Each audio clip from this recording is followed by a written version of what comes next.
Hey gang, what's going on? Hope everybody's having a good day out there today, and man, I really appreciate everybody taking a little time out of their day to watch the video.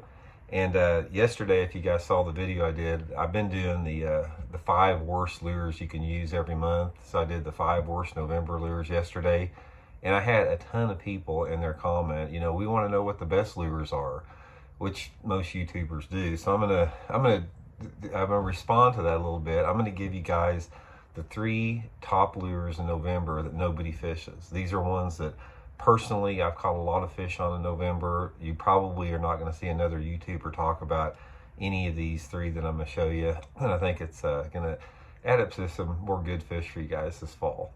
Real quick, if you guys are interested in some of the stuff I'm talking about today, or any of the most cutting edge tackle out there, please check out Baitworks here in Springfield, Missouri. They got a great online store. I'll include the link in the description for the online store. If you use that link, it's a good way to help the channel out here. And also you'll be able to order some of the Blocket old school jigs there exclusively with Baitworks. Much appreciated. Okay guys, let's go through this. I'm gonna run through. I don't think anyone can probably gonna guess what I'm gonna talk about here, but I'll explain each one why they're so good. The first one I'm gonna talk about is the big Rapala. This is the Magnum 18 Rapala. Guys have used Rapalas forever. This bait is over 7 inches long, and this has a cult following. If you guys don't realize this bait has had a cult following for 40 years. It's got famous here in the Ozarks. A lot of people have never fished it. They don't associate it with bass fishing. It's more of a striper lure. Guys, in the month of November, I have whacked them on this thing right here. And what I do on this thing is I get on bluff banks in November when that water temperature starts to get down a little bit below 60 degrees. And I fish this thing parallel to the bluffs. And what you need to do on it to get this thing, since it's a Rapala and this ball floats up real quick, you got to weight this thing down. I don't got my weight on here right now, it came off there, but you got to get enough lead on this thing to suspend it, because if you don't, the thing is just going to pop up too far to the surface. But I'm fishing it normally on like 12-pound test, Seaguar and BizX fluorocarbon. And once you have the thing weighted where it suspends, this bait will get down, 8 feet or so. It gets down quite a bit. It's a big bait. In the month of December, you still have a lot of big gizzard shad that like to hang around on those rocky banks and bluffs. Guys, I have ripped them on this thing, and you need water visibility, sort of like in that 3 to 6 foot zone is the best. And you have to have wind and cloudy conditions. The best conditions you can have on this is a prefrontal rising barometric pressure, falling barometric pressure, a south wind, and some type of heavy overcast or, low light conditions, that type of stuff. When you get it out there, parallel the bluffs with it, I've caught a ton of fish. The next one is the old Gilmore jumper wood chopper, topwater lure.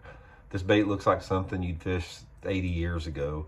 Guys, I have hammered them on this in the month of November, and this is probably right when the topwater bite starts to go off. And normally once that water temperature starts to fall below, say 55, 57 degrees, that's when topwaters aren't as effective. But guys, when you have water temperatures in the month of November between say 55 and 60 degrees, and you've got some fish shallow, this wood chopper is awesome. I mean, if you're catching them on like a whopper plopper or a buzzer, and maybe that's sort of going away, this chopper, what you can do is you can fish it as fast or slow as you want depending upon the metabolism.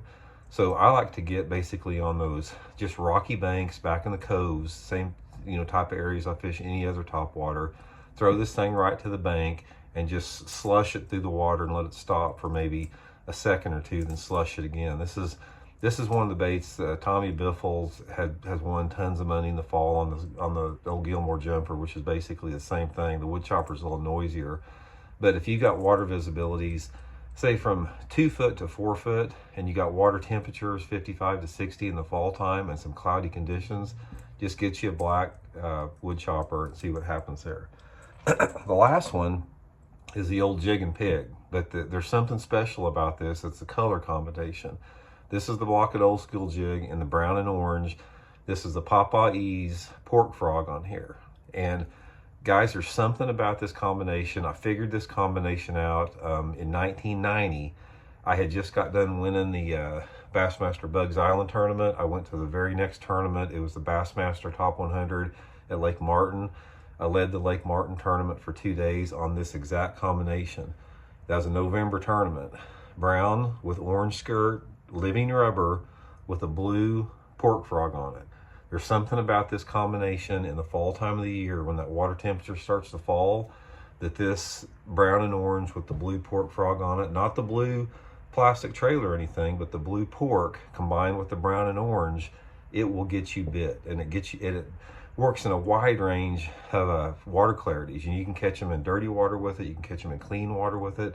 It's just a really good way to catch bass in the fall time of the year when they're around shallow wood or rock cover. So you can get these Papa E's pork frogs. They have a Facebook page called Papa E Pork Toads. You can order them there. And again, you can order the block at Old School Jigs at Baitworks. Link in the description. Okay, guys, there it is.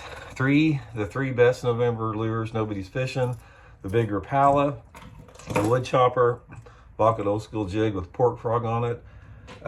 Give it a try. See what you guys think about it. I've caught a lot of fish in November on it and just wanted to pass that along to you guys. So we'll talk later. See you.